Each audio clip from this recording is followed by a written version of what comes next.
So this one is not totally my area of expertise, so I had to do some extensive Googling, but this is what I got. So the Earth is 4.5 to 4.6, around that, billion years old. That is, like, there is a bit of an error range of 50,000 or so years, but in the grand scheme, that is not a lot.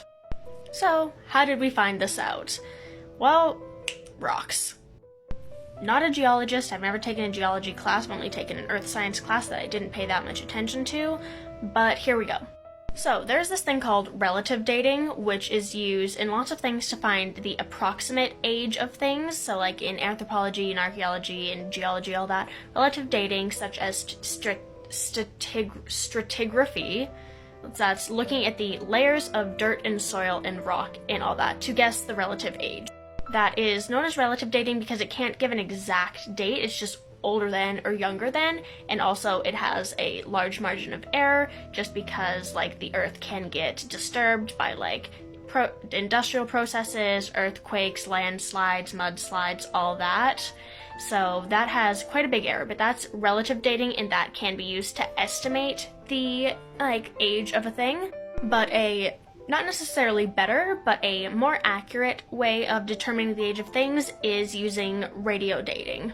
The most commonly known type of radio dating is radiocarbon dating, which looks at the carbon isotopes, carbon-14, but that is only good for up to 50,000 years, so anything beyond that you have to use different types of dating.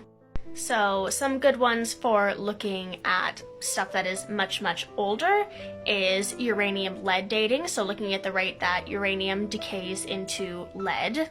So uranium-lead dating is used to date rocks that is between 1 million years old to the 4.5 billion years old.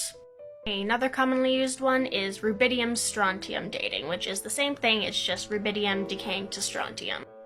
So these techniques are pretty accurate, but they do have a margin of error, as well as a bunch of geological processes have to be taken into account, such as volcanic activity, meteor impacts, and other things that would alter the composition of the rocks in the soil, as well as the rock cycle, where like types of rock circulate between each other, like igneous and metamorphic, and the other one, they kind of like, they can be turned into each other, so that has to be taken into account, and that can alter the chemical composition. But yeah, basically radiometric dating is the way that we found out the age of the Earth, and it is pretty damn accurate, all things considered. So yeah, 4.5 billion years old, not 6,000 years old like some people think. That is not true.